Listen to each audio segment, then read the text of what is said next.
do an experiment. I own 2 saxophones, vintage models, by expert consensus, the 2 greatest models ever made. I'm also lucky enough to own 7 tenor mouthpieces. 6 of them are vintage classics, and 1 is a modern fake vintage, which I rather like. I'm going to try all the 14 possible combinations so you can hear the difference that the different equipment makes. But I'm going to do it as a performance. I'm not interested in pure sound under laboratory conditions. I'm a Platonist, not a bloody Epicurean.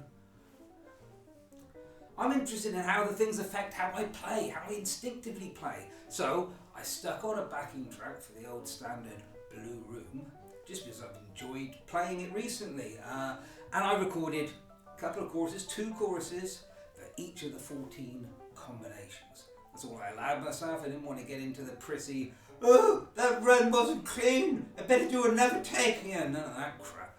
In the final product you're going to hear, it's a succession of half choruses, the good ones. I had a choice for each of the 14 combinations, of course, of the 4 half choruses. So I gave myself a choice of the best of the 4. The transitions between them are not flawless. I actually wouldn't want them to be. It sounds more interesting this way. Otherwise you'd have to be careful in a way that you knew you didn't overlap the beat or start a phrase because you needed to flawlessly slice it. Yeah, so that. This is jazz, man. It's all very, very special kit that I'm going to use. Some of it is exceptionally rare. My prides and joys. It's the stuff I've kept in my quest for the ultimate saxophone setup. There were many others, and they've all been sold. To state the obvious, your ultimate setup depends on your aims, desires and capabilities, but it should be easy enough to apply what you hear in this video to your own case. I mean, use a bit of common sense. Epicureans would call my quest for the ultimate saxophone and mouthpiece combination quixotic, but I don't really give a shit what Epicureans say, to be completely frank with you. I've had great fun on that quest, and how can it be quixotic, I ask you, when I discovered the Holy Grail? It is the combination I should begin with, my 1949 SPA and my 1938 Otto-Link 4-star. The big question I want answered is, will I be tempted to have affairs with any of the others after this little experiment? Should I be tempted? Maybe you can help me answer that question. Let's begin with a brief look at each of the Aeneid of items. So, number 1 is, of course, Hypatia here. Born in 1949, she's a super balanced action. She's named, of course, after the beautiful Platonist philosopher who was murdered savagely by Christians with oyster shells in the year 415, a date we Platonists will never forget. It's the only saxophone I've ever named. It's the only one I've ever been perfectly happy with. The moment we met, I knew I would never leave her. And here is the Mark VI, which I played for the 26 years before that. I was perfectly satisfied, to be honest. Curious about things like super balanced actions and also, earlier Mark VIs, but also the balanced action. I've always found that a little bit disappointing. Anyway, here is the Mark VI I played for 26 years before I got Hypatia. Feels more like a modern horn, smoother, more precise, a little bit less human, I'd say. Almost as light. The SPA is incredibly light. Sound can't seem to make them light anymore. I don't know what the hell's going on with that. If you try to sound the Supreme, it's like...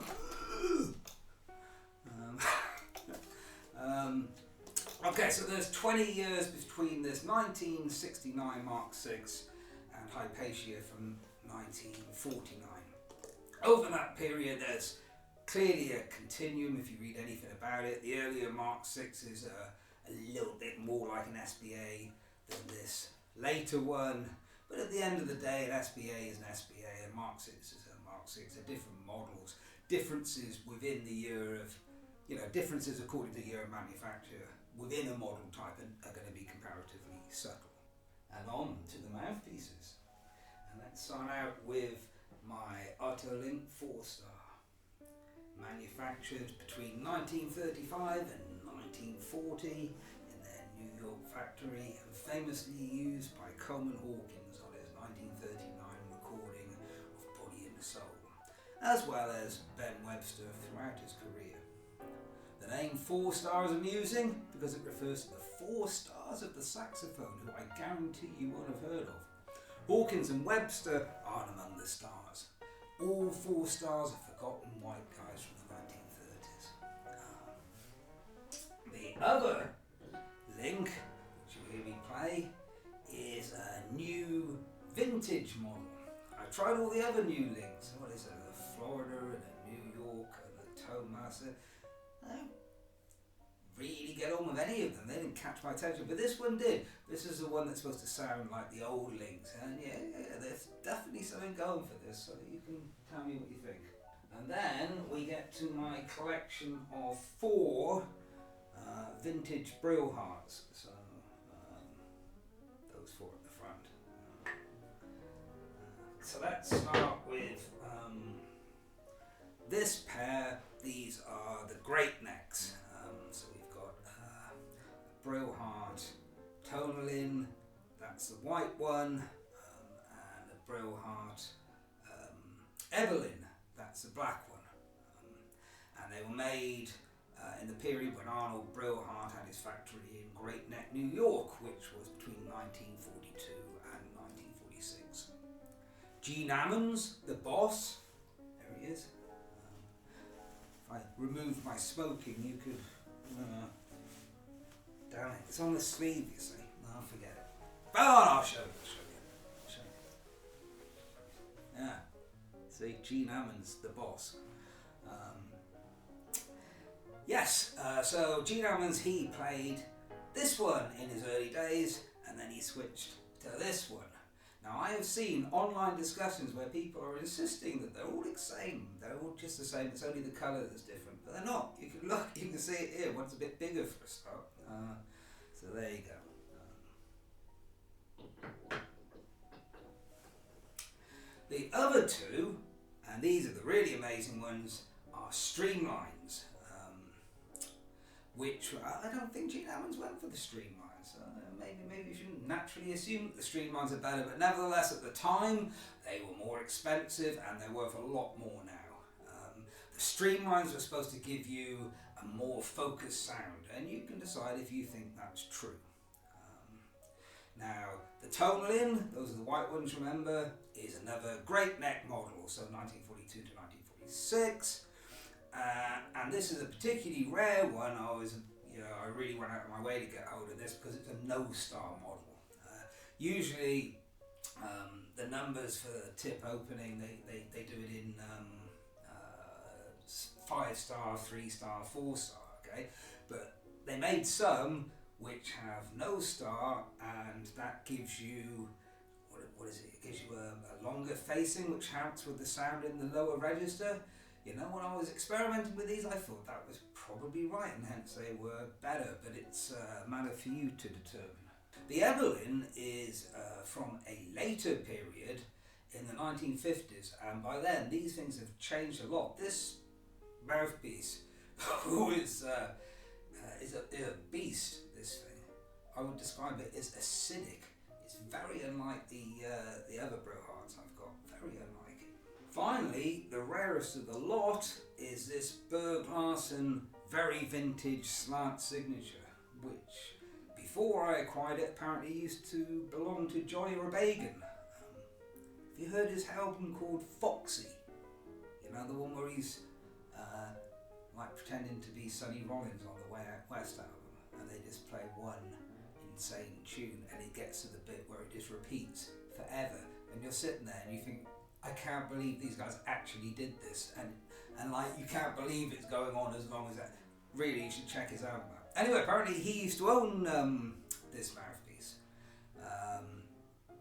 and this model itself is rare. I don't know why they're called very vintage. I don't know who said that, but the very vintage slant signature.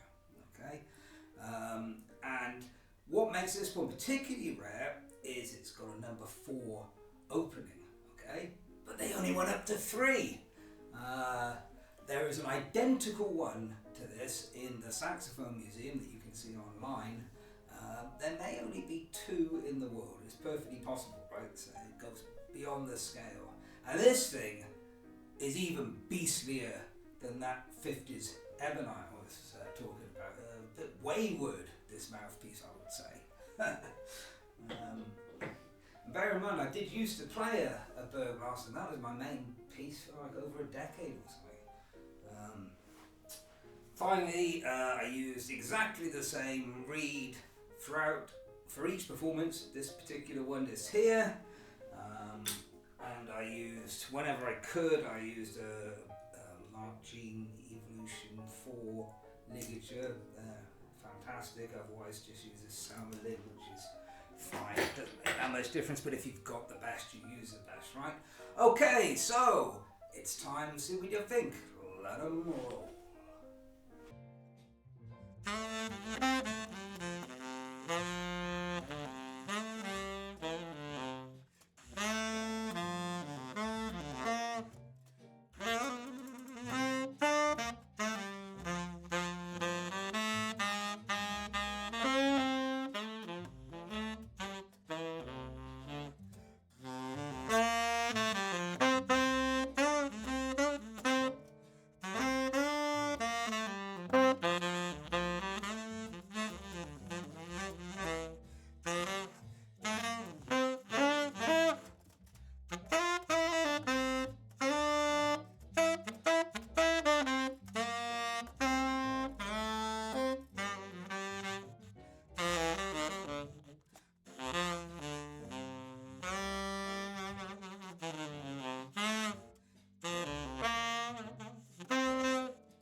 First conclusion is really obvious. What's the difference between the SBA and the Mark 6?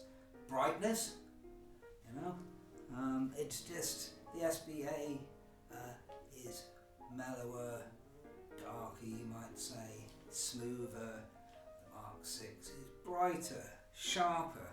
We are talking the difference between caramel and sherbet. Conclusion number 2. I thought was interesting. The only modern mouthpiece I played, the so-called vintage, did you notice how it worked much better with the Mark 6 than with Hypatia? Okay? Suggesting to me that modern mouthpieces like newer horns. It's something that, I mean, it doesn't establish it, but it's sort of and also I go the contrary, that if you're playing an old horn, you'd be better off with an old mouthpiece. Just a view. I'm not intending to establish it here, but a little bit of interesting correlation, let's say. Conclusion number 3. I said that the special brill harp, the nose start, is supposed to help with the lower register. Okay, so out of the 4 brill harps, the streamline nose star should have like had a notably better lower register. Did I notice that? No, I didn't. I didn't on the recording anyway. I thought it at the time I was playing it. Okay, conclusion number 4. Now they start getting really interesting. If I was going to play the Mark 6 again, which I won't because I wouldn't be unfaithful to Hypatia, but if I was going to do that, I would use the Great Neck Tonal in Streamline. That would be the one I'd choose. I'd be very tempted by the Huntington Evelyn Streamline, but I know for a fact that that would turn me into Sonny Rollins. Sonny Rollins would take my soul and I would be no more. You can even begin, if you listen to the recording, you can hear it starting to happen already. I want to keep my soul Sonny. So, if I was going to the Mark 6, which I wouldn't, per impossible Okay, conclusion number 5. If anything was going to tempt me away from the 4-star, okay, I'd be slightly more open to that possibility, then it would be either the amazing Berg Larsen or the Huntington Evelyn Streamline. That doesn't really surprise me. I already noticed that I really like those 2. But there was a surprise because there's a third one that might possibly win it for me if I was looking around, and that's the Great Neck, the ordinary Great Neck Evelyn. I was struggling a bit with that one, but I liked it much more than I remembered, and of course it's the one Gene Ammons played, so hey, maybe that's the one. Okay, so all there is to say now is, what do you reckon? Should I be unfaithful in any way whatsoever?